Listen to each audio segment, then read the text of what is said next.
porque es un curso con un diseño muy largo. Lo tratamos el pastor y yo en noviembre del año pasado. Lo comprometimos en enero de este año y el 6 de enero se propuso que el 6 de mayo se propuso que finalmente en este día arrancara. O sea, tiene su historia este trabajo. Verán, ¿por qué el tema del reino de Dios? ¿Por qué? En la presentación tenemos una pequeña oración. O sea, iniciamos este curso rogando a Dios su bendición e iluminación para entender el propósito para su pueblo en la gran obra de creación, de la cual formamos parte por la gracia que nos concedió en Cristo Jesús, Señor nuestro. Esa es la oración inicial. Dios quiera que el Espíritu Santo haga esa atracción para este tema. Al fin del curso dice que tendremos, claro, 4 puntos muy importantes. 4 puntos. ¿Cómo está conformado el reino de Dios? ¿Cómo participa el pueblo de Dios en el reino de Dios? La vida futura del pueblo de Dios en el reino de Dios y para qué planeó Dios el reino de Dios. Miren, este curso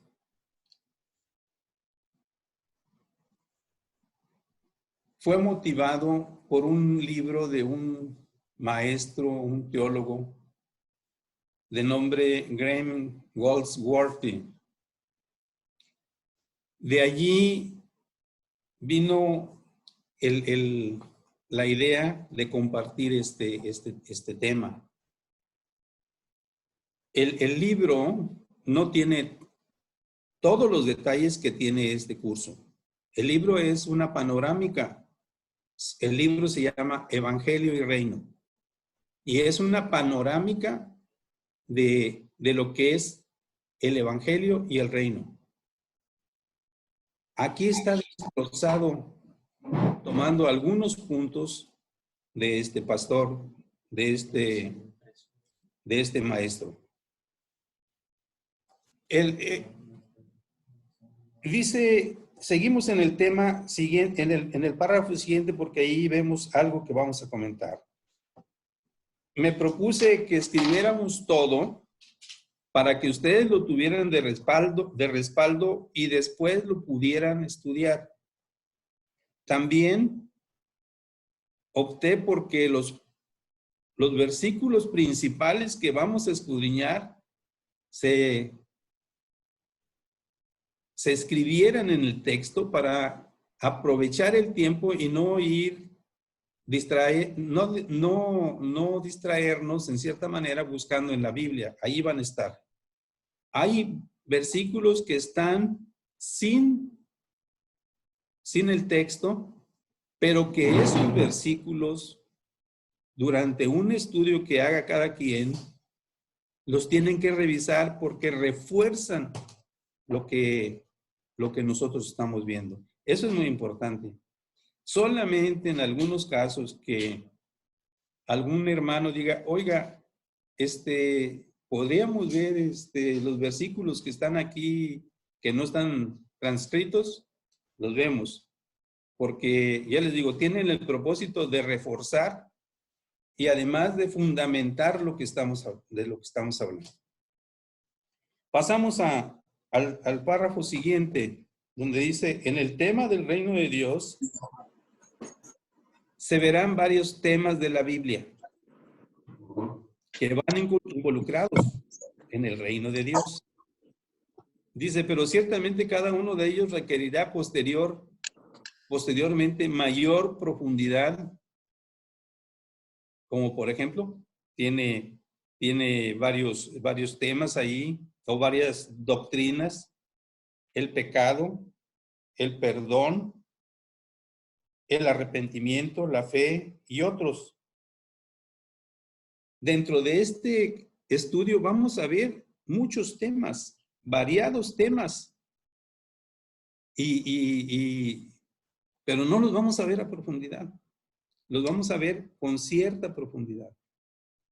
Pero, posteriormente, darán motivo para predicaciones a la congregación. Y cada quien, cuando participe en esas predicaciones, verá en qué contexto está lo que se está viendo respecto al reino de Dios. Está operado. ¿De qué? No, se le fue el volumen. ¿No? Bueno. Pero dice ese párrafo, pero con el contexto que veremos se entenderán y aprenderán. Se entenderán y aprenderán muchas doctrinas, muchos temas. Y pondrán por obra aquellas que agrada a Dios. Estoy seguro de eso. Porque la obra del Espíritu Santo va a ir trabajando en cada uno de nosotros. Ese es un anhelo que nosotros siempre debemos tener, que el Espíritu Santo nos vaya atrayendo más hacia Jesucristo. Hay una meditación. Se dice que la Biblia tiene un enfoque principal. La mayoría dice, y está de acuerdo, que el enfoque principal es el de la salvación. Otros dicen, está enfocado en Jesucristo. Y hay una controversia respecto a eso. Pero la verdad es esta. Se trata de Jesucristo. Se trata de Dios.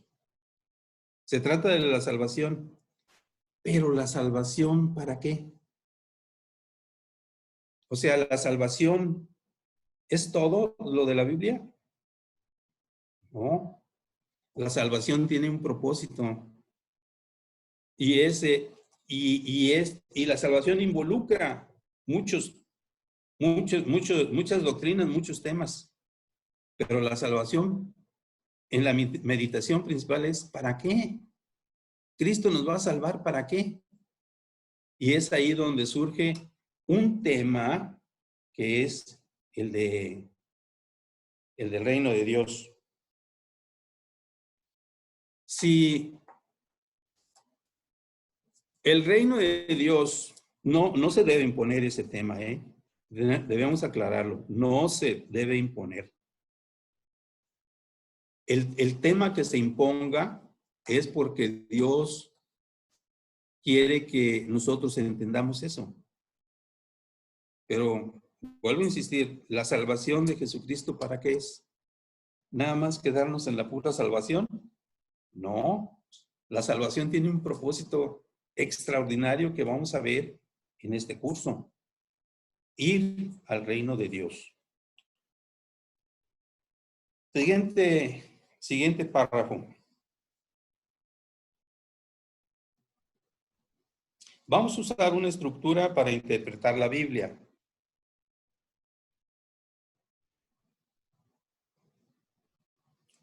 Que nos ayudan a utilizar tanto los contextos inmediatos de algún texto como los contextos de otros libros de la propia Biblia. Contextos. O sea, en un pasaje nosotros vemos un contenido. ¿Qué otros pasajes mencionan algo semejante a ese contenido o igual a ese contenido? Ese es el contexto.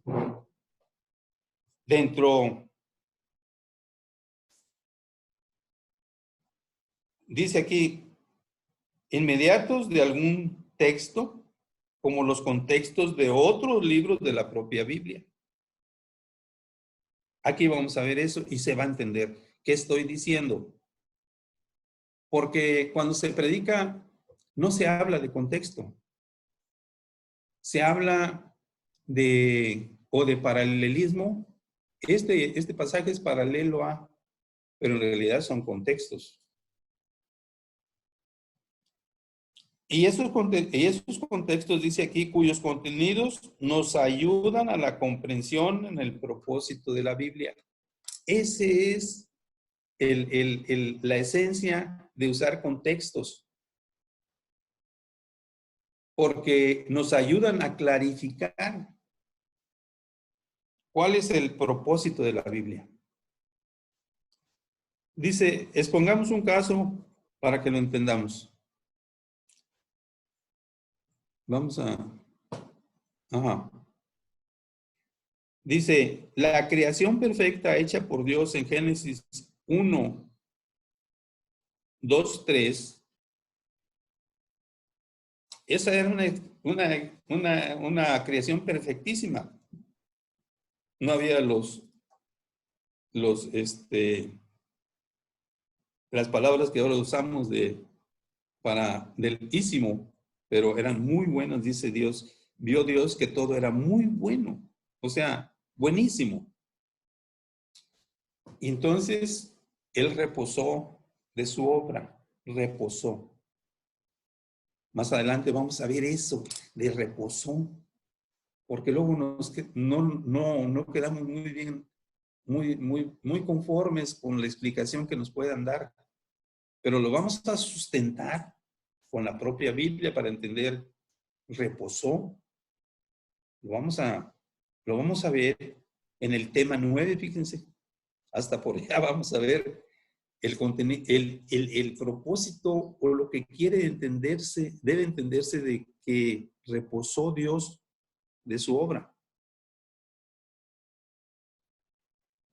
Esa obra perfecta que termina con el capítulo 2 de Génesis, nosotros sabemos que, como dice aquí en este mismo párrafo, fue corrompida por el pecado de Adán.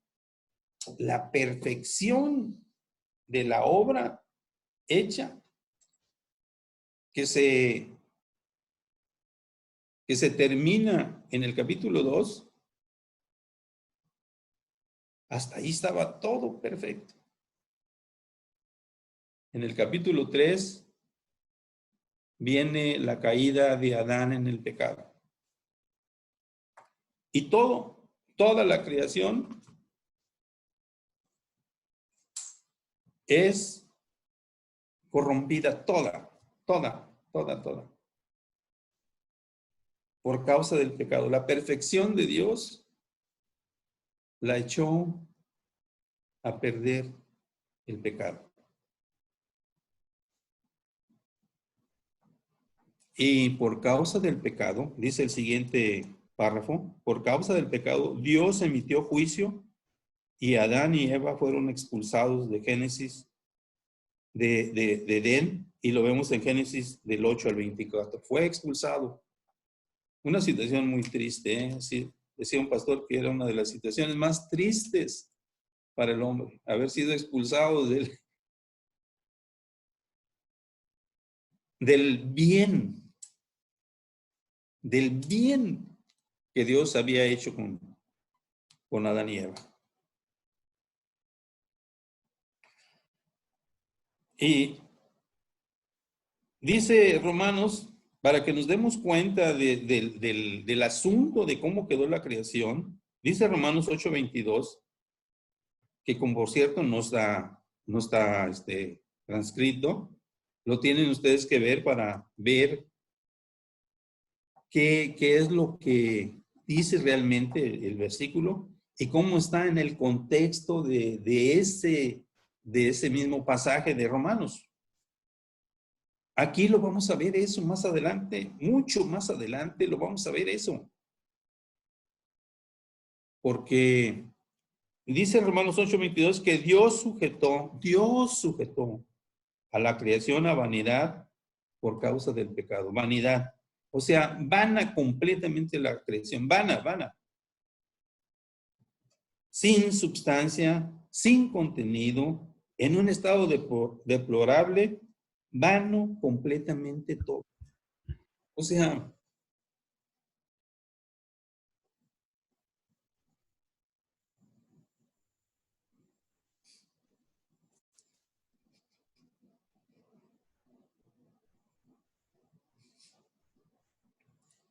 fue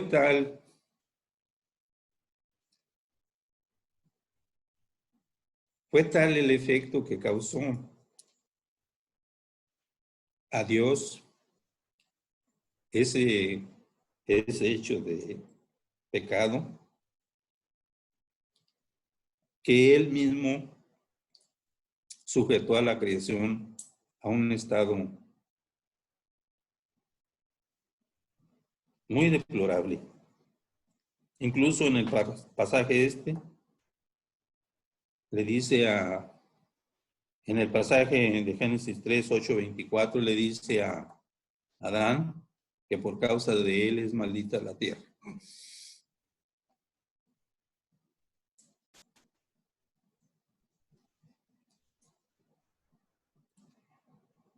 Pero miren la actitud de Dios. Dice el párrafo siguiente: sin embargo, la magnífica obra inicial, Dios prometió restablecerla con cielos nuevos y tierra nueva, según lo revela Isaías 65, 17, 9. O sea, no vamos a ver ese escrito aquí, ese contenido, pero ustedes pueden revisarlo. Lo van a revisar, porque ahí hay una promesa en Isaías: voy a hacer cielos nuevos y tierra nueva. ¿Qué quiere decir?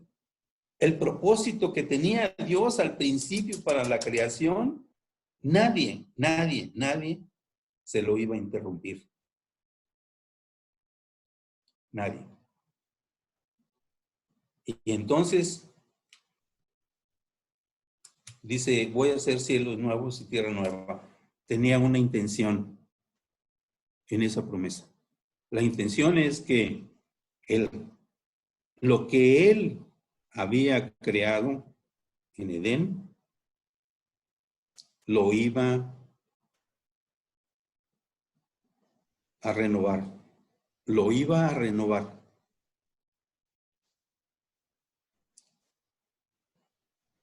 Y esos cielos nuevos, vemos el párrafo siguiente, el 5, y los cielos nuevos y tierra nueva, prometidos son los cielos y tierras celestiales revelados en Apocalipsis 21, 1, 2, porque eso dice Apocalipsis.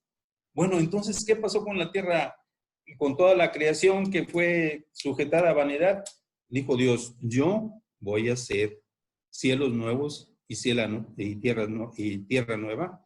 Y Apocalipsis nos revela que efectivamente Dios hizo cielos nuevos y tierras nuevas, pero con una gran diferencia. Aquí la vamos a ver. Dice: en esta panorámica de la creación se nos revela lo siguiente.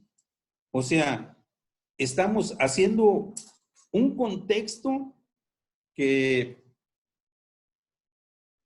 si nomás predicamos Génesis 1 o 1 y 2, pues bueno, pues podríamos decir: oye, qué bonita la creación, qué bonito todo. Pero en realidad no vemos ahí el carácter de Dios. O sea, Dios no hizo nada, no hizo la creación para que se la hiciera, no. Dios hizo algo, eso para que tuviera Él un propósito. Aquí en donde vimos que tendríamos claro los siguientes puntos, en el final del curso tendríamos claro lo siguiente: la vida futura del pueblo de Dios en el reino de Dios. Vamos a ver más adelante que en Edén el pueblo de Dios era Adán y Eva. Ese era el pueblo de Dios. Pero les había dado un mandamiento: que procrearan y que se multiplicaran. No iban a ser nada más ellos. Iban a ser muchísimos. Y Dios tenía un propósito para todo eso. Y en su carácter, Él se propuso, Él nos revela que en realidad Él tenía un propósito sublime. Vemos aquí en el párrafo donde dice, el verdadero propósito de Dios es tener una creación celestial. ¿Dónde está ese? En el 1. El verdadero propósito de Dios es tener una creación celestial. ¿Por qué? Porque la creación que nosotros vemos en Apocalipsis es celestial. Y vi descender la Jerusalén celestial. Eso dice Juan. Y en la creación, dice el párrafo siguiente, en la creación celestial no habrá jamás y por la eternidad pecado. No habrá pecado. Eso lo vemos en Apocalipsis y después de un proceso de muchos eventos en los cuales participa Jesucristo. En el párrafo 3 dice, la primera creación tenía como propósito revelar la creación celestial. La creación material que vimos en Edén, toda la creación en los cielos, esa nos revela la creación celestial. Dios tenía una intención con Edén y Dios llega a esa intención en Apocalipsis con la Jerusalén celestial. Nosotros en uno de los siguientes temas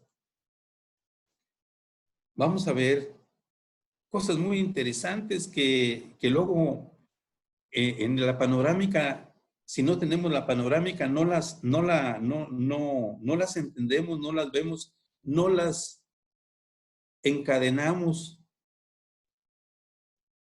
Y eso es necesario para que entendamos el carácter de Dios. O sea, Dios hizo una creación material con una intención de tener una creación espiritual. Dios es espíritu, eso dice Juan 4:22, 4:23, 4:24. Dios es espíritu. Entonces, nosotros debemos entender eso, que la primera creación, la material, tenía un objetivo de parte de Dios, un propósito, tener una creación espiritual. Y eso dice, ¿para qué planeó Dios el reino de Dios? Para tener en realidad una creación espiritual indestructible, porque el reino de Dios espiritual, en el reino no va a haber pecado. Indestructible, porque lo único que puede destruir a la obra santa de Dios es el pecado. Y tenemos que llegar a ver quién hace eso. De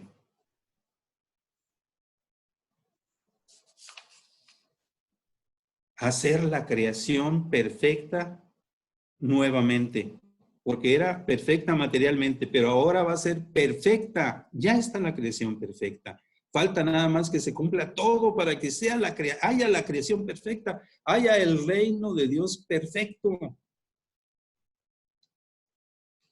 Curiosamente, miren, aquí donde decía en el párrafo de que veríamos mayor algunos temas como el pecado, el perdón, el arrepentimiento, la fe, etcétera, y otros.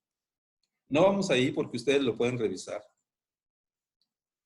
Por eso le decía yo al pastor que tuviéramos a la mano el escrito todos para que luego lo localizáramos.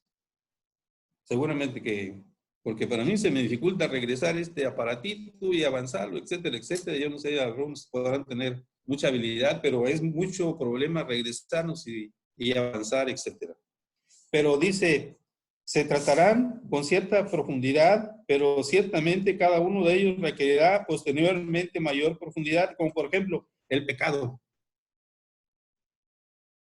Miren, el pecado está desde Génesis 3 y aparece en todo el desarrollo de la Biblia, aparece el pecado de diferentes maneras. Bueno, ustedes pueden ver que todavía se maneja el pecado en Apocalipsis 21:8. Todavía. Allí se menciona, aquí no van a entrar ni los borrachos, ni los idólatras, ni los mentirosos, ni nada. Todavía se sigue hablando de pecado. Pero ahí hay una restricción, allí no va a haber eso. En ese reino no va a haber eso. No hay posibilidad ya que sea destruida esa obra celestial. Esa obra divina. Esa obra espiritual no va a haber, porque los que entren ahí van a entrar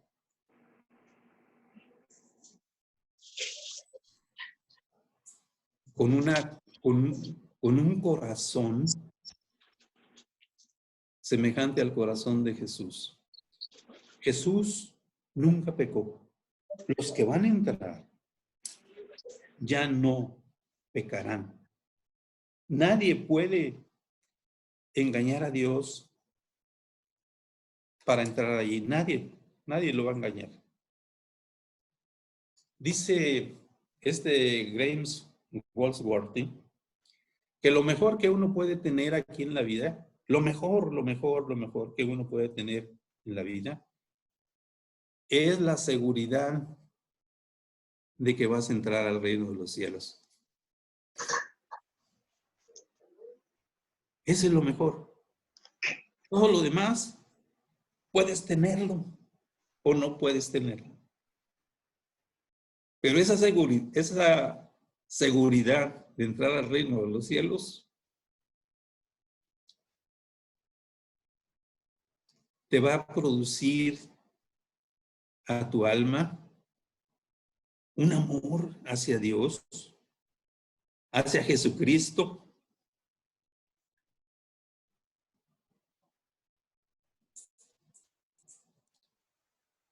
Te va a dar una paz, la verdadera paz. Los afanes que te da el mundo, porque los afanes te los provoca el mundo, quieres tener $1 millón, quieres tener una residencia, quieres tener un carro, esos afanes te los da el mundo, te los da, te los provoca y la gente los agarra y después no sabe qué hacer con los afanes. Esa es por una parte. Y luego por otra, los problemas individuales que tenemos, que eso se los provoca uno mismo. Pues bueno, ya no tendrás eso. Cuando tú tengas la seguridad, ya no tendrás ni afanes de esa naturaleza que te dé el mundo. Tendrás otros afanes. Los afanes que te dé Jesucristo. Y ya no tendrás problemas que tú mismo te acarreas. A todo eso, o todo eso quedará atrás. No van a pensar que bueno, todo va a ser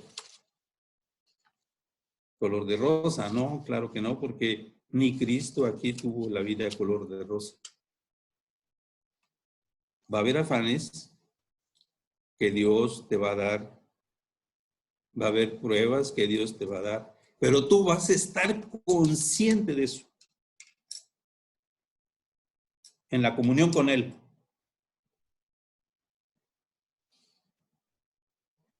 Y eso es muy distinto cuando no se haya, como se dice coloquialmente, la puerta. Volviendo otra vez a este párrafo, la primera creación, que es el 3 aquí, tenía como propósito revelar la creación celestial, que iba a ser perfecta, porque como fue hecha perfecta, la creación celestial, con más razón, debería ser verdaderamente perfecta. En base a esta afirmación podemos decir que la Biblia tiene una revelación progresiva. ¿Por qué progresiva? Porque vemos la creación original, material, y termina en una creación celestial. Y en todo ese transcurso hay un sinnúmero de eventos para llegar a la creación celestial. Dice, en base a esta afirmación podemos decir que la Biblia tiene una revelación progresiva, la cual Dios la fue haciendo real conforme la historia teológica de Dios avanzaba. Historia teológica de Dios. Hemos hecho una panorámica muy chiquita desde la creación en Edén hasta la creación, hasta la verdadera creación celestial en Apocalipsis. Por supuesto que faltan un sinnúmero grande de eventos, pero está la promesa de Dios que Él dijo que iba a ser cielos nuevos y tierra nueva. Jesucristo también le dijo a sus apóstoles cuando ya estaba despidiéndose de ellos, según vemos en Juan, de la reunión del capítulo 13 al 17 de Juan, donde les dice, yo voy, en la casa de mi padre muchas moradas hay. Voy a prepararles una. ¿En dónde? En la Jerusalén celestial. Cristo nunca mintió. Cristo todo lo que dijo resultó ser cierto, todo lo cumplió. Y cuando Él regrese, también va a cumplir eso que dijo en Juan 14. Todo en la Biblia va siendo revelado progresivamente. Eso es lo que Dios, el procedimiento que Dios usó, por decirlo así.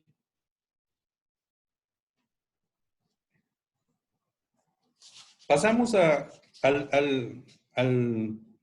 párrafo donde dice historia teológica, porque aquí dije la historia teológica de Dios en este párrafo. Vayamos al párrafo donde dice la historia teológica. La historia de la Biblia es la historia de Dios.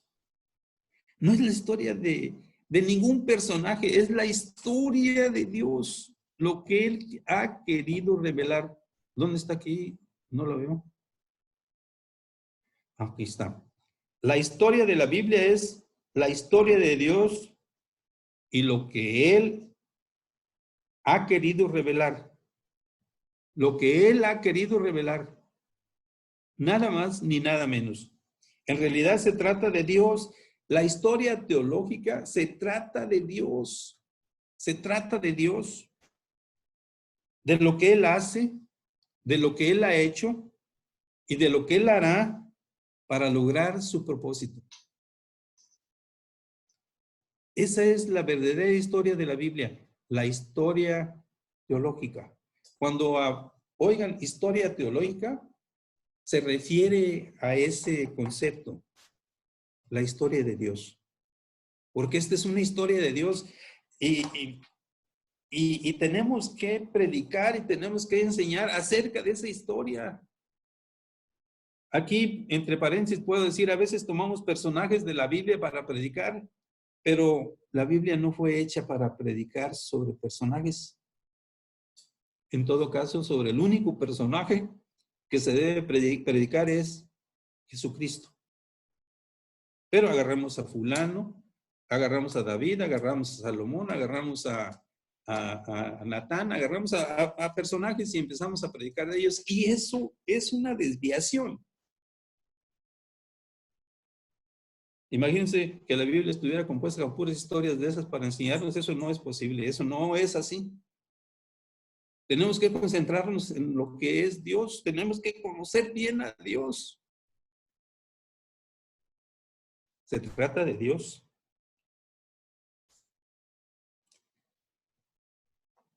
Dijimos que íbamos a usar una estructura. O sea, una estructura es en este contexto es qué orden se debe dar en un estudio o en una predicación.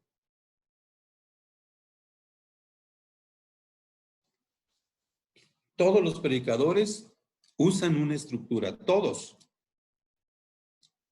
Yo no creo que alguno no use una estructura para explicar. Pero nosotros mostramos aquí una estructura que nos ayuda a interpretar la Biblia. Porque sin una estructura nosotros no podemos entender la Biblia.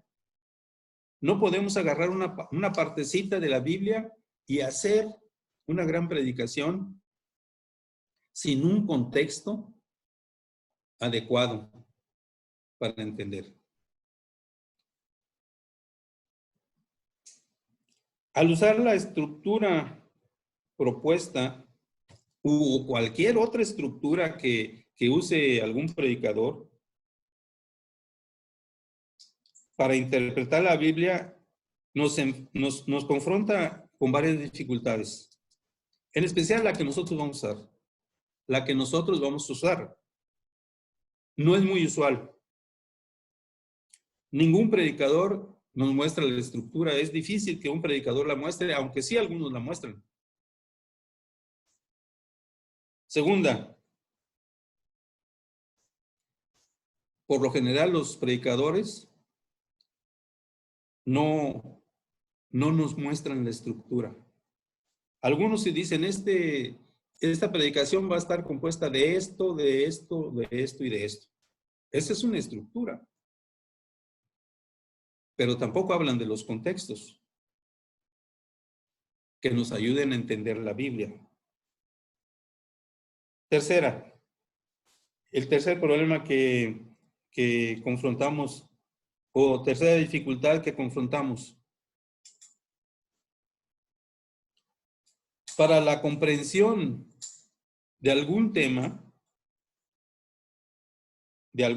se requiere el conocimiento apropiado de la Biblia, porque el predicador debe tener ese conocimiento. No puede improvisar. Yo hago una advertencia ahí, nadie debe desalentarse por esta afirmación, nadie. Porque va a decir, no, pues entonces, ¿yo qué voy a hacer si no tengo un conocimiento apropiado de la Biblia? Miren, puede haber un conocimiento intelectual de la Biblia. Oye, este predicador o esta persona conoce tanto de la Biblia, pero se puede equivocar quien admire eso, porque si es un conocimiento intelectual, nada más intelectual, y no hay revelación de ese conocimiento, pues no es un conocimiento adecuado para predicar. Les pongo un ejemplo. Todos conocemos los números. Yo tengo conocimiento de los números, todos tienen conocimiento de los números, pero tener el conocimiento de los números no me lleva a ninguna interpretación. el abecedario tampoco. Pero hay cosas que no están nada más en la mente. ¿Por qué están nada más en la mente? Hay cosas que están en el corazón. Como por ejemplo, hablamos de los afanes. Yo quiero tener $1,000,000 y ese entra al corazón. Ese afán entra al corazón. Ese ya no es intelectual.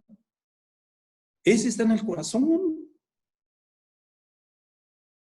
La palabra de Dios no debe estar aquí en la mente, debe estar en el corazón. Porque el hombre que tiene el afán de $1,000,000 quiere lograr el $1,000,000. Pero el hombre que tiene la palabra de Dios en su corazón quiere ver a Dios. Quiere ver a Dios. Hay una diferencia grande. Y nosotros queremos conocer a Dios. Quiero conocer ese ser maravillosísimo que tuvo la idea espléndida de crearme y que ahora, después de ser un pecador, un gran pecador, como diría Pablo, ahora quiere que yo vaya a su reino. Tengo que conocerlo más, porque Él cambió mi vida. Él quiere que vaya a su reino. Todos debemos tener esa conciencia que Dios quiere llevarnos a su reino celestial. Entonces yo quiero conocerlo, desde aquí quiero conocerlo. Y Cristo vino a darlo a conocer. Porque Cristo es Dios, Dios mismo.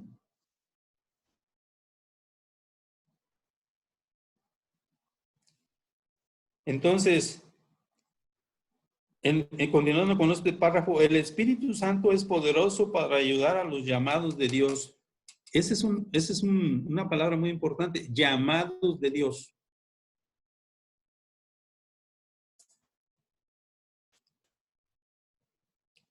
Es poderoso para ayudar a los llamados. Despierta en ellos una pasión por la lectura de la palabra, y por oír predicaciones, así como ustedes están ahorita, que a mí me admira que tengan esa disposición. Dios quiera que esa disposición se las incremente todos y cada día de los días para leer y tratar de encontrar las revelaciones que Dios tiene para nosotros en la Biblia. Pero una de las revelaciones grandes es que Cristo vino para salvarnos de la destrucción del pecado, para llevarnos al reino celestial. Para salvarnos y llevarnos al reino celestial. Pasamos al párrafo siguiente. En el desarrollo de este curso, dice, contextualizaremos varios temas. O sea, vamos a conectar varios temas. Es contextualizar varios temas unidos al tema que estamos llevando, los cuales servirán de ejercicio para los que estudien por su cuenta. No puede haber un tema independiente de otros temas. No hay un tema independiente de otros temas. La salvación tiene por fuerza temas conectados. El pecado. La salvación para un propósito. La santificación. O sea, no se puede ver un tema solo. Estamos bordando en el aire con un solo tema. Nos profundizamos en el tema y vemos los otros temas, aunque los otros temas no los vemos a fondo, pero hacemos la conexión. En particular, cuando hablamos de pecado, cuando se habla de pecado, la gente se desalienta mucho, pero nosotros vamos a ver los 10 mandamientos. Hay un tema de los 10 mandamientos. Van a ver qué gran bendición es la ley. Van a ver qué gran bendición es la ley para nosotros. Porque la ley casi nunca la manejamos en las predicaciones.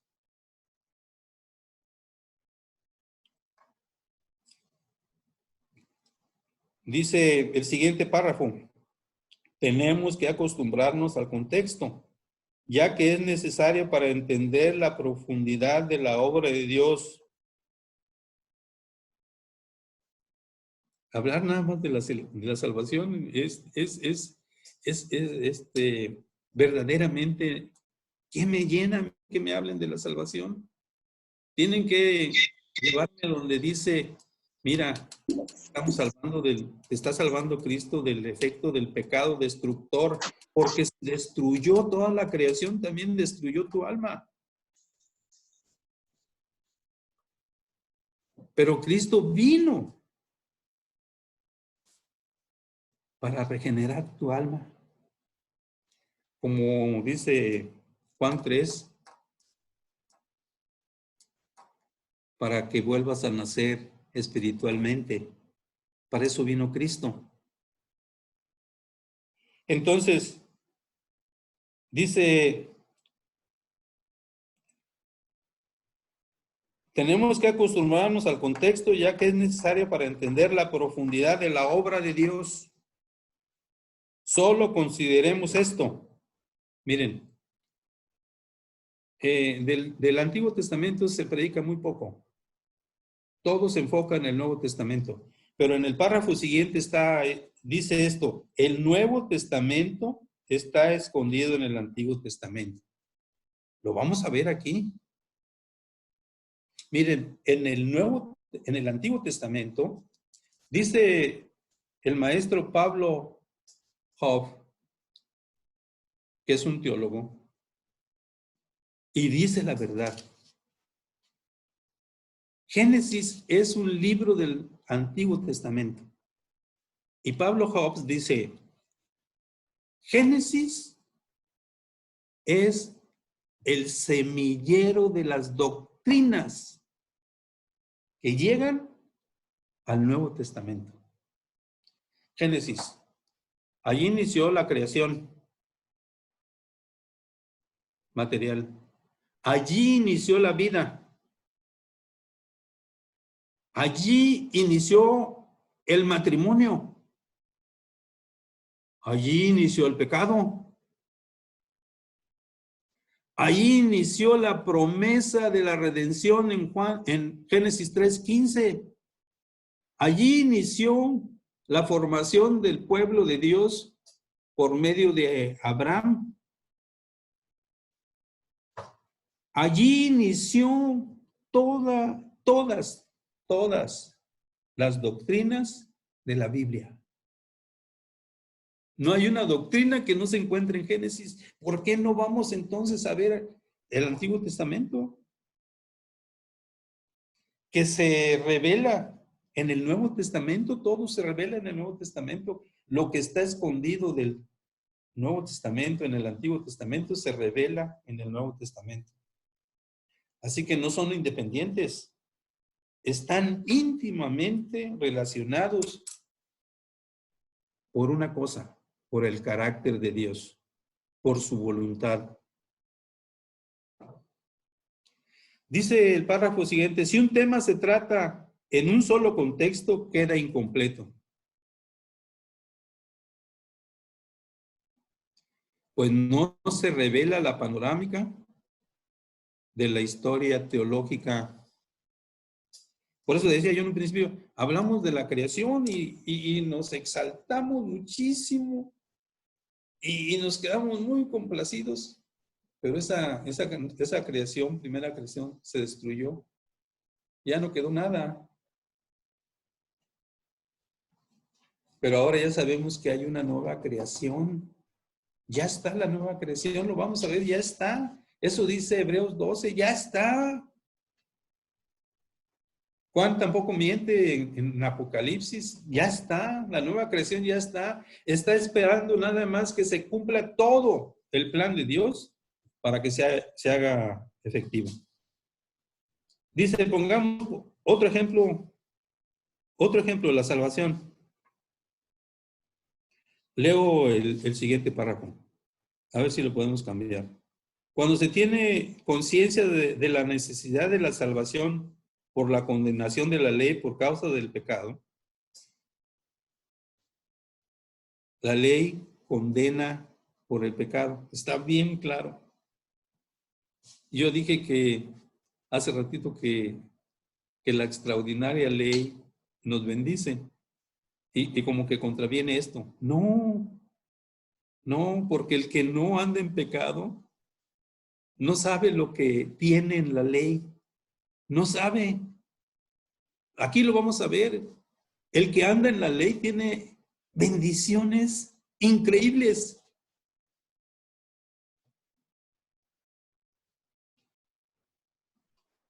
El hombre se enfoca en la fe en Jesucristo cuando se da cuenta de que está arruinado por el pecado porque la ley lo condena, se enfoca en Jesucristo como el único medio para salvarse de la condenación eterna. Tiene conciencia que hay condenación eterna, pero luego a veces, bueno, y se le queda en deuda decirle, bueno, porque te vas al infierno, pero si no tienes condenación eterna, te vas a la nueva creación. Eso hay que aclarárselo. Pero si el recién convertido no se le revela que hay un compromiso profundo de santificación y de servicio a Dios, ¿la persona realmente cumplirá con el mandamiento? Tenemos el ejemplo claro en muchas congregaciones que en base a lo que dice Romanos, ya casi llevamos una hora. Usted dice, pastor, ¿cómo llevamos el ritmo? Llegamos a 9:30. Vamos excelente, hermano. Vamos muy bien. Sigamos adelante. Bueno. Ok. Dice, miren, específicamente Romanos 6:22 dice, mas ahora que habéis sido libertados del pecado y hechos siervos de Dios, tenéis por vuestro fruto la santificación y como fin la vida eterna. Eso dice Romanos 6:22. Cuando a alguien lo pasan adelante al púlpito y le dicen, ¿quieres recibir a Cristo? Haz esta confesión y le hacen confesar Romanos 10. Romanos 10, que dice en Romanos 10, 9, ahí Pablo hace una referencia a Deuteronomio, fíjense, Deuteronomio 32. ¿Qué dice la palabra? Que está cerca de tu boca y de tu corazón. Y luego dice Pablo, y esto es lo que nosotros predicamos, que si confiesas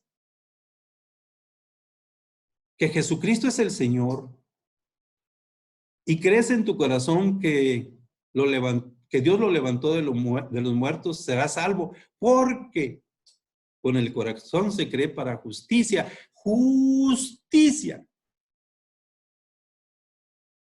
Y con la boca se confiesa para salvación. Ahí entra un concepto que el hombre que hace esa confesión tendrá conciencia de lo que es la justicia. ¿Ustedes creen? En algunas congregaciones, a los nuevos creyentes se les pasa a una instrucción por 3 a 6 meses para llegar a ese punto. Pero en 3 meses son 12 clases, 1 hora por semana. Y si son 6 meses, serían 24 horas, y entonces se considera que ya está preparado para venir a Cristo. Miren,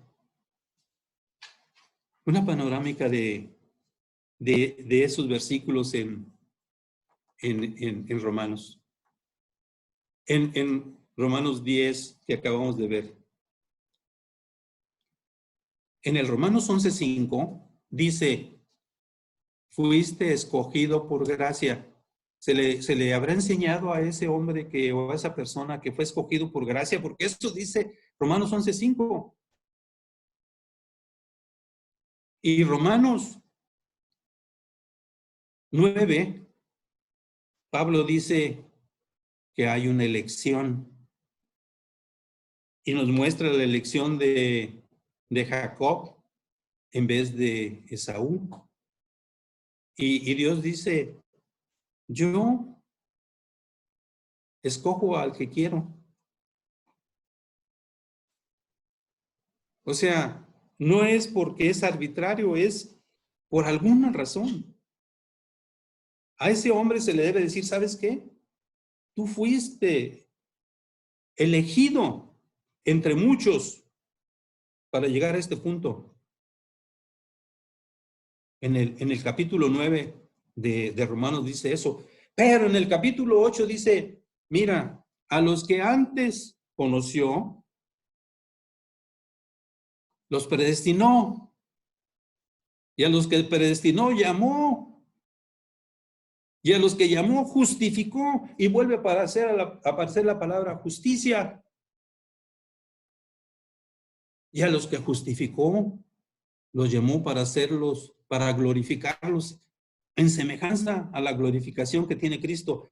¿Eso se habrá entendido en 12 o 24 horas? Para que esa persona llegue a ese punto. Y luego en el 7 que dice, mira, a pesar de que Dios te conoció, te llamó, te predestinó, te justificó, tendrás una lucha terrible contra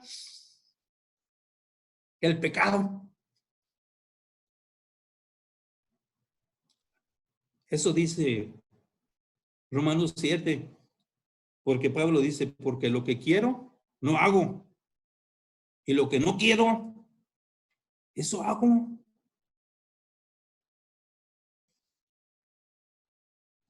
Viniendo Jesús, hay una lucha terrible con el pecado. Y el capítulo 6, ¿qué dice? Que todo el que es bautizado en Cristo es unido a Él en su sepultura y en su resurrección. Eso dice el capítulo 6. ¿Habrá tenido este hombre o la persona que está ahí ya la doctrina del bautismo para que entienda que en Cristo ha sido unido? Y si ha sido unido, ya no tiene pecado. Y habrá sido enseñado como el capítulo 5, lo que dice, el pecado que traemos es herencia de Adán, del primer Adán. Pero ese pecado vino pero el segundo Adán, que es Cristo, que dice Pablo, ese vino para quitarnos ese pecado. Heredamos el pecado de Adán.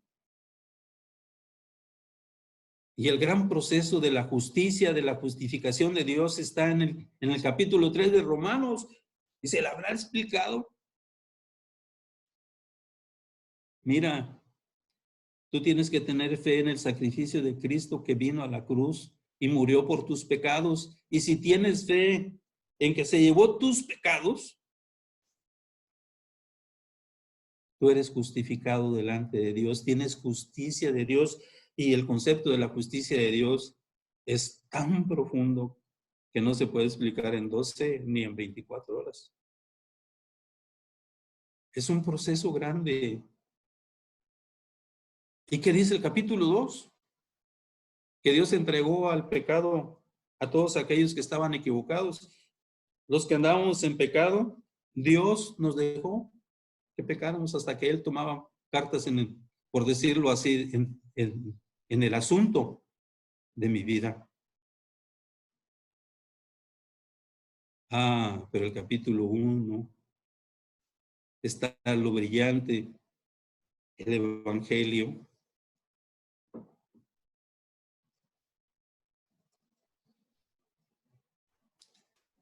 El Evangelio, hermanos, es Cristo. Es la buena nueva. Es nuestra buena nueva que este hombre o esta mujer que está en Romanos 10 declarándose siervo de Cristo, debe estar cierto y seguro que con la fe en Jesucristo hay justicia. Fíjense bien, desde Romanos 1, 16, 17 llegamos hasta Romanos 10, 9, 10. Y luego todavía brincamos al 11. Y luego en el 12, lo que tienes que hacer de aquí en adelante. Tienes como fruto la santificación. Entonces, todo eso debemos entenderlo. Mire, ese es el contexto de lo que estamos viendo en Romanos 10. Ese es el contexto. Debemos entender desde el 1 hasta el 10, hasta el 11 y hasta el 12 ese contexto. La justificación, la carta a los romanos es la carta de la justificación y tenemos que conocer qué es la justificación. El Espíritu Santo tiene que hablarlo, enseñarnos a entender bien lo que es la justificación.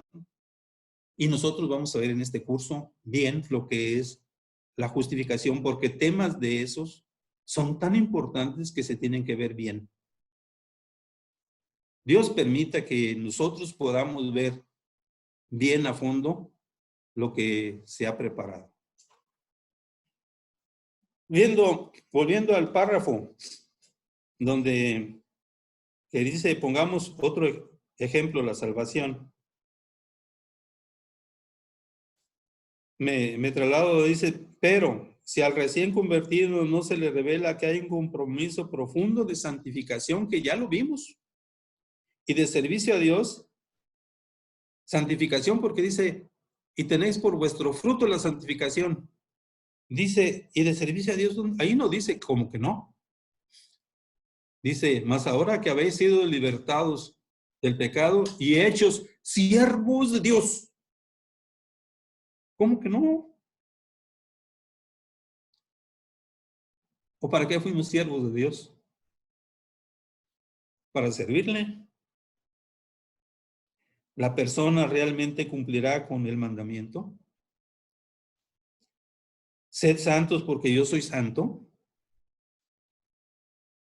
O bien, perfeccionará su santidad en el temor de Dios, como dice 2 Corintios 7:1. Esos versículos los tienen ustedes que ver y leer el contexto, antes y después en el mismo párrafo. Dice el párrafo siguiente, o también se le instruirá al recién convertido que Cristo vino para salvarlo, pero hay un propósito en ello, hacerlo hijo de Dios. Dice Romanos 8:16, el Espíritu Santo da testimonio a mi espíritu de que soy hecho hijo de Dios.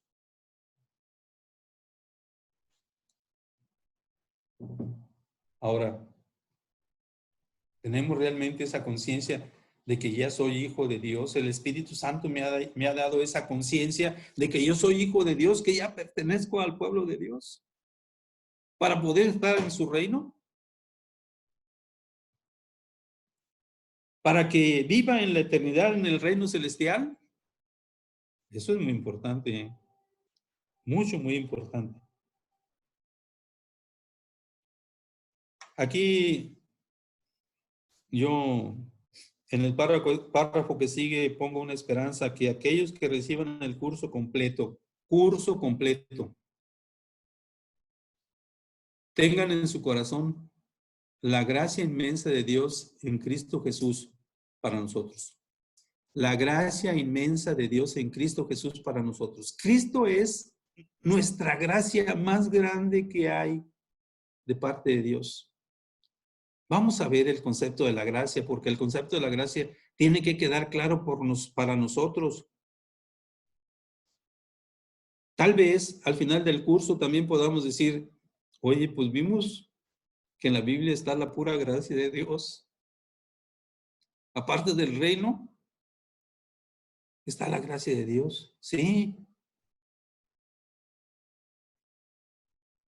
La bendición y la gracia más grande de parte de Dios es vivir en su reino eternamente, adorando al Cordero Santo. Adorando al Cordero Santo, vamos a tener que verlo. Vamos a tener que verlo bien. Porque en los propósitos, en el último punto dice, ¿para qué planeó Dios el reino de Dios? O sea, ¿cuál es el propósito? Va a quedarnos bien claro eso. La maravilla que Dios ha hecho y preparado para nosotros.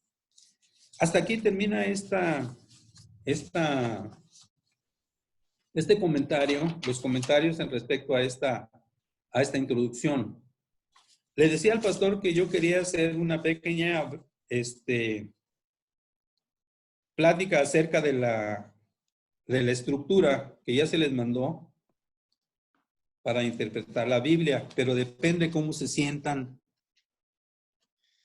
Pues no sé si quieren, preguntamos aquí a la audiencia, pero en mi opinión es adelante, estamos picados. Esta ha sido una muy buena introducción y a mí me parece que sería muy bueno ir al ejercicio de la estructura. Bueno, ¿alguien quisiera hacer alguna intervención, alguna pregunta? Porque nada más he estado hablando yo. Nadie me ha interrumpido nada. Bueno, no sé si alguien quiere hacer alguna pregunta. Esta es una muy buena oportunidad. Yo sé que muchos tienen preguntas, pero a lo mejor se las tenían guardadas, así que adelante, bienvenidas. Yo pienso que en el inter de esta reunión y la siguiente, pues a lo mejor puedan tener las preguntas con usted y usted se las pueda responder. Muy bien, o Porque les hago más grande la duda, no, eso soy especialista.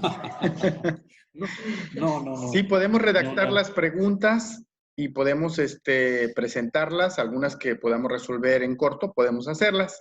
Y si no, pues las planteamos al hermano Héctor y de tal manera que este curso sea aprovechado al 100, sacando todas las dudas y que sacamos el mejor provecho de ello.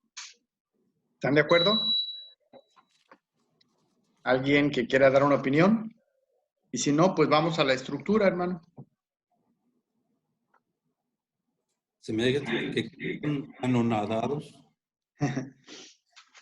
No sé si pusieron un video en automático y nada más el video lo estamos viendo así como en las películas reproducirse y ellos ya están cenando ahí unas ricas gorditas o picadas. Yo aquí veo a Marina y he Sí. visto a otros aquí, a Gaby Alcántara.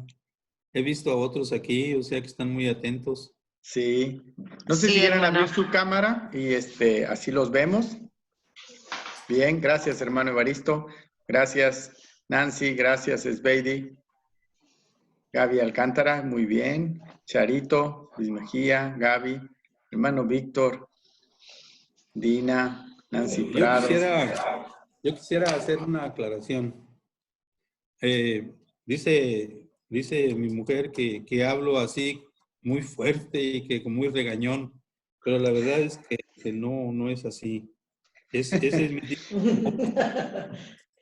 es mi tipo de voz y no tiene ninguna intención de regañar, porque entonces sí ya echo a perder lo que Dios quiere que se hable.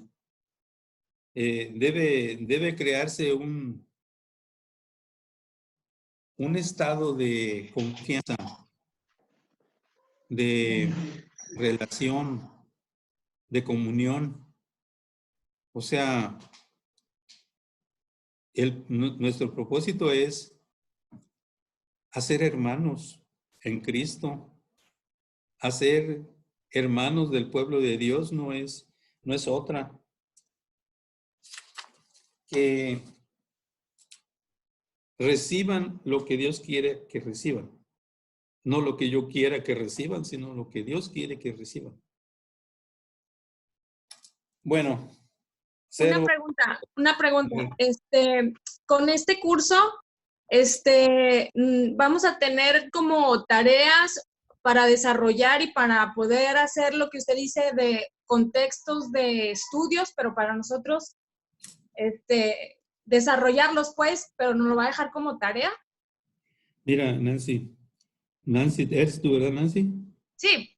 Bueno, más adelante tenemos la segunda sesión con un ejercicio utilizando la estructura.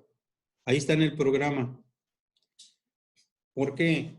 Porque sé que usar una estructura así de repente es impactante.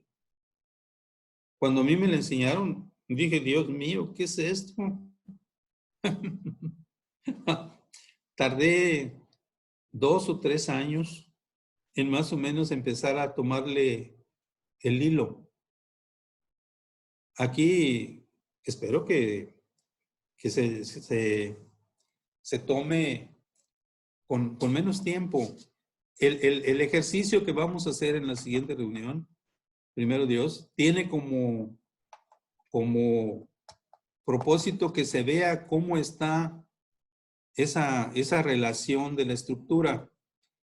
Les voy a decir, la estructura no se debe llevar paso a paso, así con todos los puntitos que tiene aquí. En el ejercicio vemos casi la mayoría de los pasos, pero ustedes tienen que tener idea de que toda la exposición del curso tiene esta dirección de la estructura. O sea, lo van a ver. En el ejercicio se van a dar cuenta. ¿Para qué? Para que ustedes se empiecen a ejercitar. Ustedes se pongan una tarea y se empiecen a ejercitar.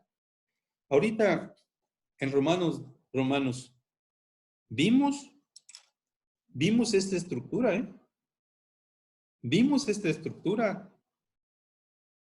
Y vimos doctrinas. Vimos la doctrina. Dentro de esto, vimos la doctrina del pecado, o sea, la enseñanza del pecado, que todo está relacionado con el pecado. Ahí lo vimos. Vimos la santificación que viene por estar en Cristo Jesús. Vimos el Evangelio. Cristo, nuestro Evangelio. Cristo, nuestro Evangelio. Miren, dice Romanos 1:16, no me avergüenzo del Evangelio porque es poder de Dios para salvación. Así dice Romanos 1:16, porque no me avergüenzo del Evangelio porque es poder de Dios para salvación. Pero si Cristo es el Evangelio, yo no me avergüenzo de Jesucristo porque es poder de Dios para salvación. Si alguien se avergüenza de Cristo, no tiene ninguna posibilidad de demostrar que es hijo de Dios. Cristo es lo máximo.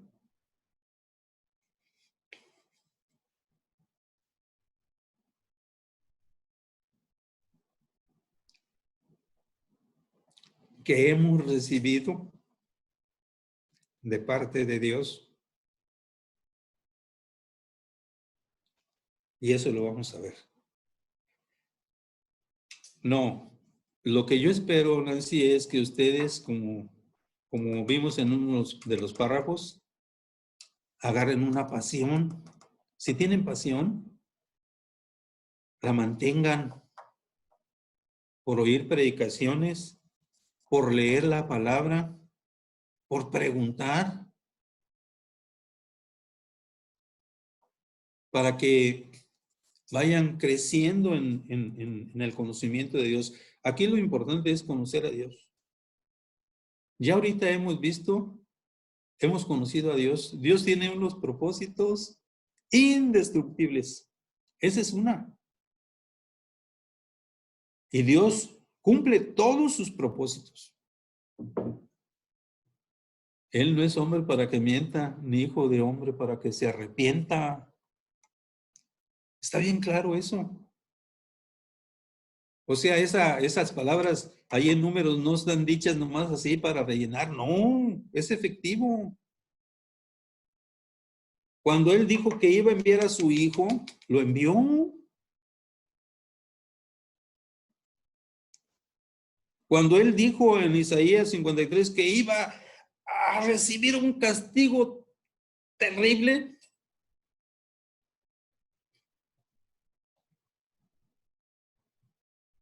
por los pecados del hombre, lo cumplió.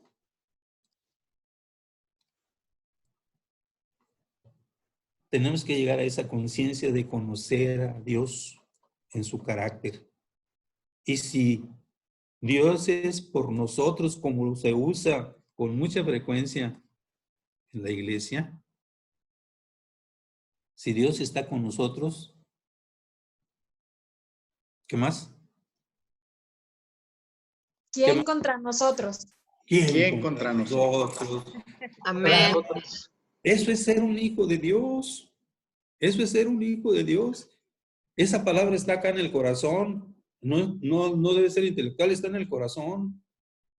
Yo tengo un Dios tan poderoso, es el único Dios. Y no me he dado cuenta. Tengo que darme cuenta. Vamos a ver la estructura brevemente. Nos quedan, 7 minutos, según la instrucción que me dio el pastor. Vamos a la estructura y espero que tomemos un tiempo más allá de las 9:30 para que el hermano pueda... Es muy importante verla para poder comprender la siguiente clase. Adelante, hermano. Miren, dice contexto literario e histórico, dos contextos. Eso es. Contexto literario. ¿Qué entendemos por contexto literario? La literatura, por ejemplo, se los voy a matizar con un ejemplo. Hay literatura de historia. Es literatura de historia. En el mundo, la historia de los pueblos, la historia de un hombre. Hay biografías. Ese es un enfoque de literatura. Hay literatura de guerras. Esa es la literatura. O sea, ¿dónde se trata un tema? ¿En qué contexto encontramos esa literatura? Por ejemplo, de la justicia. Aquí vimos justicia en Romanos 10. Pero también vimos justicia en Romanos 1:17. Porque en el Evangelio la justicia de Dios se revela por fe y para fe. ¿Sí o no? Esa es literatura. Y si vamos aquí mismo en otros libros, llegamos a Habacuc, que dice que el justo por su fe vivirá. No vemos el contexto, vemos nada más la literatura. Y si vemos más atrás, en Génesis 15 dice, y creyó Abraham a Dios y le fue contado por justicia. O sea, no profundizamos, pero sí vemos que ese concepto, ese tema literario se encuentra ahí. Si tenemos ese conocimiento de dónde están esos temas, que son temas teológicos, eso nos ayuda mucho. Por eso decía, el predicador debe tener un conocimiento mediano de la Biblia. Pero ese conocimiento se lo debe transmitir al que está oyendo. Se lo debe transmitir al que está oyendo. Y el que está oyendo debe quedar impactado con lo que está oyendo. Entonces, ¿y el histórico? El histórico. Les pongo un ejemplo. Romanos 4 habla de Abraham y de su fe. Allí hace una referencia de su fe en Romanos 4, que creyó en esperanza contra esperanza, porque él ya estaba muy viejo, pero él creyó. Y eso históricamente viene de Génesis 15, cuando tuvo aquel diálogo con Dios. ¿Y cómo será que yo seré el padre de muchas familias si no tengo un descendiente? Le dijo así como que tímidamente a Dios. Le dijo, no te va a heredar tu esclavo, te va a heredar un descendiente tuyo. Y creyó. Eso es historia. Esa es la historia. ¿Sí se ve o no se ve? Sí. Esa es historia. Ese es el contexto histórico. Y el contexto bíblico. Contexto bíblico. El Romanos 4 sitúa en un contexto bíblico Génesis 15. Aquí en Romanos 4 se cita a Habacuc. Habacuc 2:4. El justo por su fe vivirá. Pero el contexto histórico es Abraham. Génesis 15. La doctrina de la fe, ¿en dónde empezó? ¿En Habacuc o en Abraham? Es una pregunta. En Abraham. En Abraham, claro. ¿No acabamos de decir que que Génesis es el semillero de las doctrinas? No puede ser en Habacuc. El semillero de la justicia, ¿en dónde empezó? En Abraham. El semillero de la fe, ¿en dónde empezó? Con Abraham. En Génesis. Porque no le puso a Dios no le puso ninguna traba. Mira, vente de tu tierra al lugar donde yo te llevaré. Sí, Señor, me voy. ¿Dónde dice que Abraham le haya puesto algún pretexto? Ningún pretexto. Luego le creyó a Dios. ¿Dónde está la doctrina, el inicio de la doctrina de Abraham? La misma Biblia dice que es el padre de la fe. ¿O no? Y si Abraham creyó a Dios, ¿yo tengo alguna restricción para creerle a Dios? Es otra pregunta. ¿Yo tengo alguna restricción? ¿Ustedes tienen alguna restricción? No. Solamente tiene restricción aquel que anda en pecado y no quiere dejar el pecado. El que no quiere dejar el pecado tiene una restricción tremenda. Y si es el caso que es uno de los predestinados, que es una doctrina que es difícil, pero que la explica bien la Biblia. Entonces,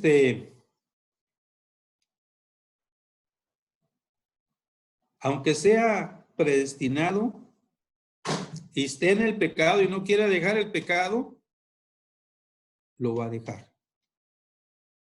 Nadie puede contra Dios. Y no es porque Dios, como dicen, ama al pecador.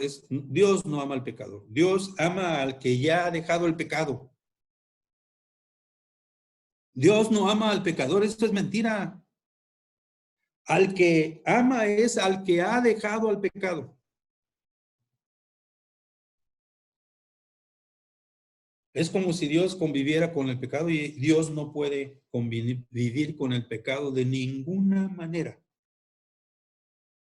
Él tiene sus propósitos, sí son pecadores. Pero si un pecador está dentro de los planes de Dios, miren, hay una gracia tremenda. Dios es lento para la ira y grande en misericordia. Lento para la ira. Qué bueno que Dios es lento para la ira. Qué bueno. Porque tantos nos resistimos a dejar el pecado que si no hubiera sido por esa lentitud, quién sabe cómo nos hubiera ido. Y luego todavía pone grande en misericordia. La misericordia también la vamos a explicar en este curso. Bien clara. Debe quedar muy clara para todos nosotros. Entonces, en el contexto bíblico, hay varias cosas que se ven. Dice, ¿qué otros pasajes pueden ayudar a entender este pasaje? Nosotros ya vimos aquí en Romanos, ¿qué otros pasajes pueden ayudar a entender el Romanos 10? Luego, ese es el B1. ¿Dónde encaja este pasaje dentro del mensaje global de la Biblia? Ya lo vimos. Ya lo vimos. Miren, por ejemplo, este que acabamos de ver, y en el ejercicio siguiente vamos a ver, me parece que Romanos 5:1. Justificados pues por la fe tenemos paz para con Dios.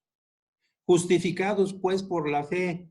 Ese tema de Romanos 10 encaja bien ahí.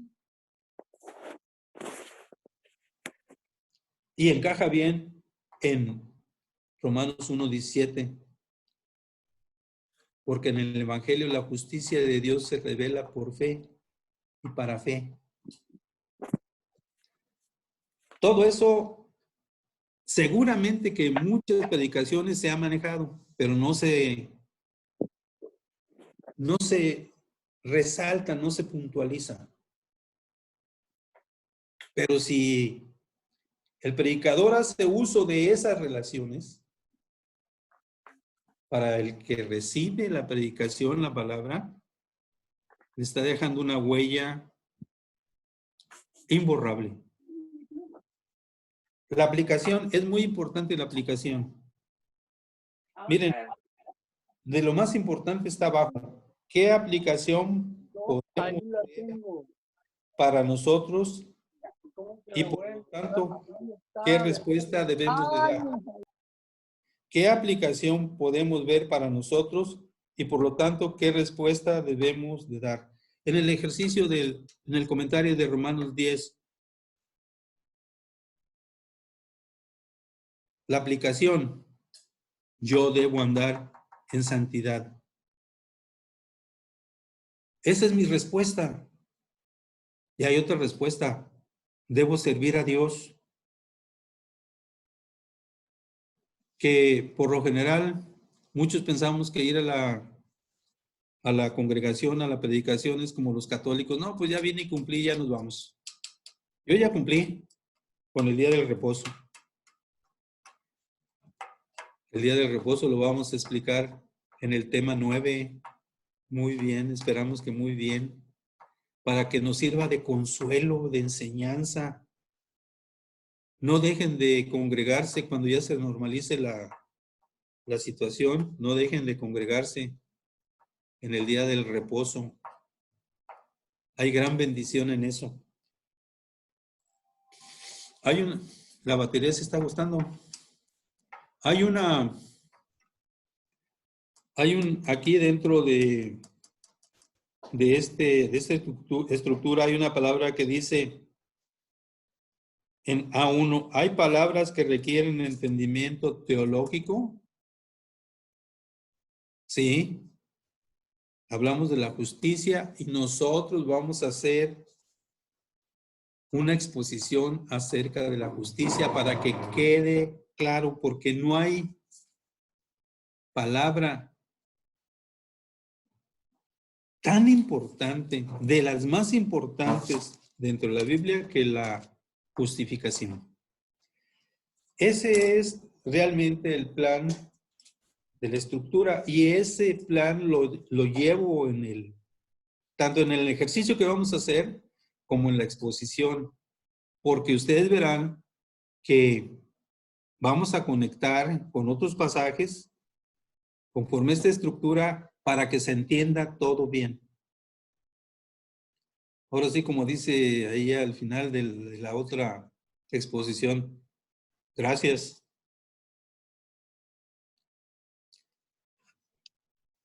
Muy bien. No sé si podamos repasar el temario un poquito como para que usted nos dé su impresión de los temas, cómo vienen adelante. Sí, los vemos. Yo no los tengo a la mano. Ahí los va a desplegar, los van a desplegar. Héctor los tiene. Héctor, sí. Ah, mira cuántos hay. Yo creía nomás que eran 2, 3. No, hay 53 conectados y algunas familias cuentan por más, ¿verdad? Mira. Esta Charito, la familia ¿cómo está, González. señora? ¿Cómo está, hermana?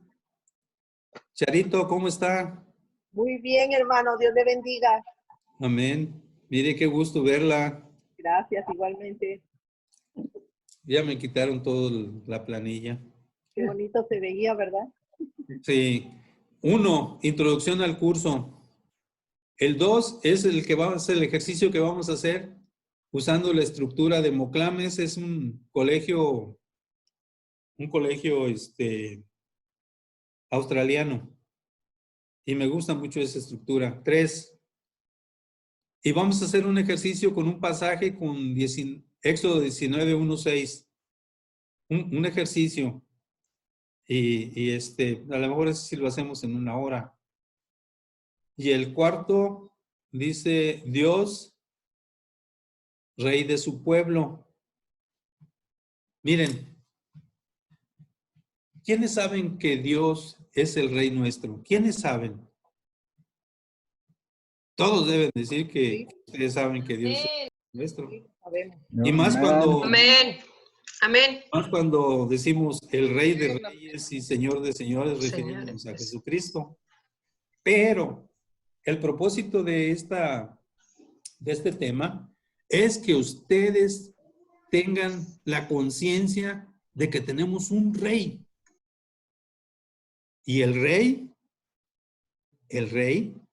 tiene una responsabilidad sobre todo su pueblo. El rey tiene una responsabilidad sobre todo su pueblo. Y si nosotros reconocemos a nuestro rey, Dios, vamos a vivir siempre toda la vida sintiendo esa protección que Él nos da y ese cuidado.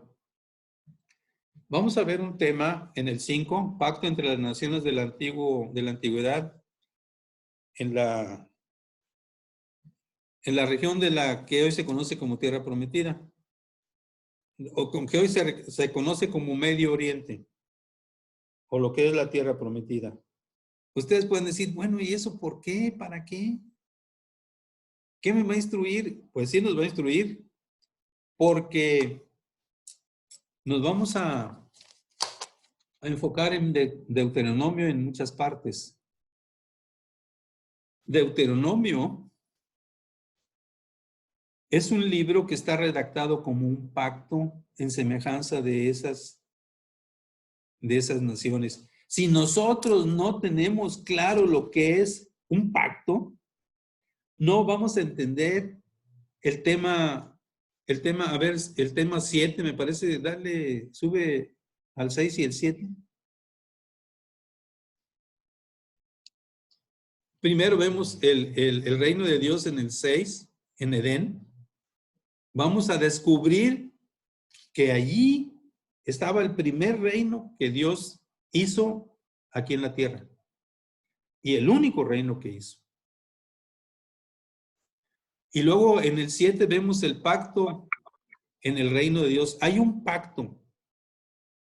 Esperamos que no sea tan tedioso como luego a veces hay en algunas predicaciones. No, lo vamos a hacer muy dinámico, lo vamos a hacer muy bonito. Nos va a dar mucha enseñanza lo que es el pacto en el reino de Dios. Es el más largo que vamos a ver. El reino de Dios. Porque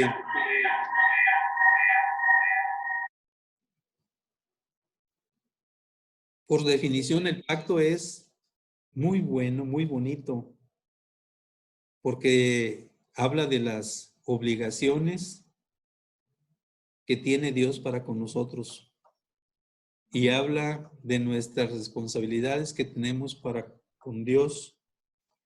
El tema, la palabra responsabilidad, luego a veces dice, ay, me crecieron las responsabilidades. Pues bueno, van a ver ustedes que se van a hacer con tanto gozo esas responsabilidades que hasta se puede decir, dame más, Señor, dame más, quiero más responsabilidades. Y el 8 es el gobierno de Dios y sus bendiciones. Y ahí nos vamos a enfocar en la ley. ¿No tienen ustedes idea? Yo no sé si tengan idea, ya dije una cosa, pero hay tanta bendición en el gobierno de Dios como no tienen idea. Y tenemos muchos problemas porque no tenemos esa conciencia de las bendiciones de Dios en su gobierno.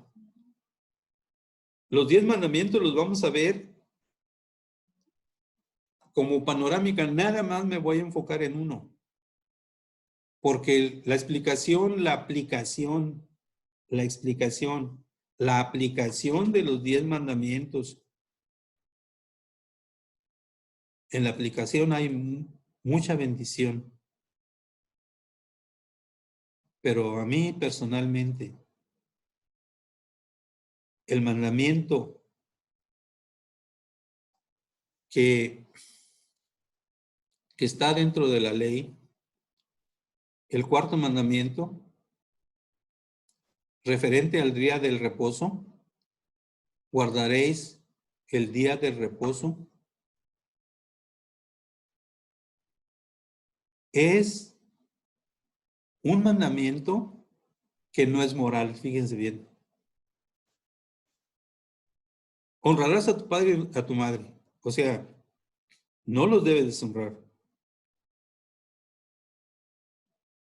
No matarás. No adulterarás. No hurtarás. No mentirás.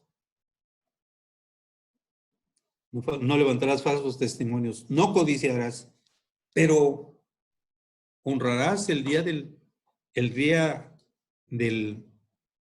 reposo. Ese no es moral, ese no dice no.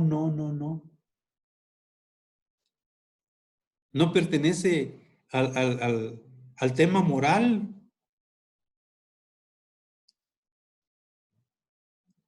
Y aquí entre nos, avance, los 10 mandamientos no tienen la función de moralizar. Por eso mucha gente los rechaza. No quiere ni verlos, mucho menos aprenderlos. Yo hago una crítica por ahí en algunos de los temas que me perdonen, pero algunos ni algunos predicadores se lo saben. ¿Por qué? ¿Por qué no tenemos los 10 mandamientos si tienen tanta bendición? Van a decir, bueno, nadie ha dicho eso. No, yo no lo digo yo, lo dice la Biblia. Tienen gran bendición los mandamientos. Pero con la explicación del día del reposo, guardarás, santificarás mi día de reposo, que para mí es importantísimo. No quiere decir que los 3 primeros no tengan importancia porque son referentes a Dios. Pero en este se refleja el carácter y la voluntad de Dios para nosotros en el 4º mandamiento. Y por último, Jesucristo y la ley. Qué sorpresa, porque algunos piensan y dicen, malinterpretando a Pablo, que la ley no tiene poder sobre nosotros. Los que somos convertidos a Cristo, no tiene poder, la verdad es que no tiene poder. Es más, el poder está en que los observemos.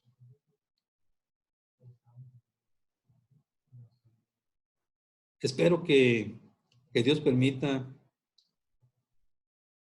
llevar a cabo todo. Jesucristo y la ley. Jesucristo cumplió la ley. Y ese es el argumento de muchos. Bueno, Él ya la cumplió por mí, yo ya no tengo que cumplirla. No. Vamos a ver que Jesucristo cumplió la ley y Jesucristo dice que la ley va a estar viva hasta el día que Él venga. ¿Cómo no vamos a conocer la ley si el Señor nos dice eso?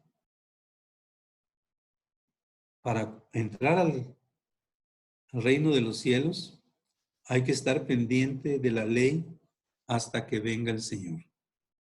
Hasta ahí vamos a llegar.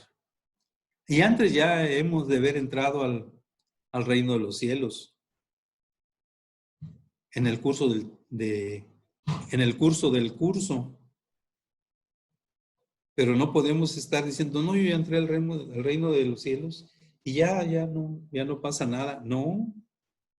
Vamos a hacer muchas reflexiones y meditaciones respecto a la ley. Respecto a la ley. Que cuando veamos el pasaje de Éxodo 19:1-6, allí vamos a ver qué partes conforman el reino de Dios. Y ahí va a aparecer el gobierno de Dios, y el gobierno de Dios para nosotros está por medio de la ley. Pero no nos separa de Él, nos une a Él. No es un tirano que diga, cúmplale y luego ya vemos cómo andan. No. Van a ver ustedes la gracia enorme que hay en la ley. Son puras promesas que les hago, pero son de la Biblia, las tenemos que ver. Dios bendiga este curso. Amén. Va a ser de muchas horas. Va a ser de muchísimas horas. Desde que hablé con el pastor el 10 de enero, porque tengo la fecha registrada, me puse a rehacer todo el escrito y mi mujer a tipearlo y andamos apenas terminando. O sea, enero, febrero, marzo, abril, mayo. Yo aquí ahorita estoy en Veracruz y estoy casi terminando de reordenar todo el escrito. Así que si eso llevó para ese reordenamiento 4 meses o 5 meses y estoy trabajando desde hace 1 año en él, vamos a tener muchas horas. A ver, espero que Dios nos dé la oportunidad y ustedes, así como un pez, se traben en el anzuelo y ya no se pueden separar.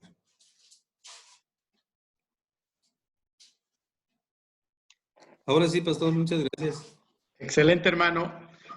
Quiero solamente robar un minuto para que abran su micrófono quien pueda hacerlo y dar un comentario. ¿Qué les está pareciendo esta introducción de curso?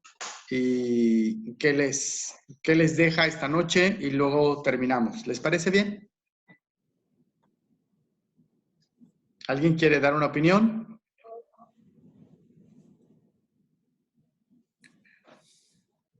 Levante la manita y le damos el micrófono.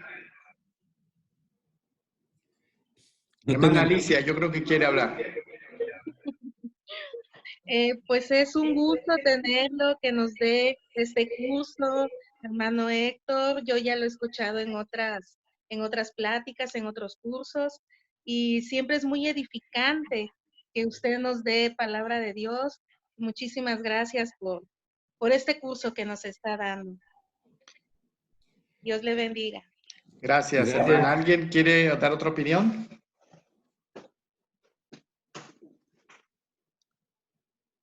Sí, buenas noches. Sí, hermano Víctor. Sí, pues nada más, como siempre, el hermano Héctor, muy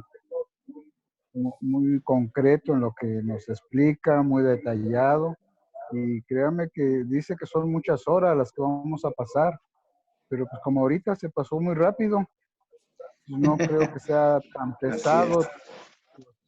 Es muy ameno. Muchas gracias, hermano Héctor, sabe que se le quiere.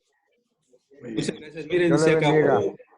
Gracias. Se acabó el tema porque se acabó el escrito, pero hay escritos que son muy largos y bueno, pues ahí a lo mejor se podría prolongar, pero yo no quiero pensar en eso. Quiero pensar en que reciban ustedes la palabra de Dios y que ella haga su obra. Nada más. Muy bien. Pues vamos a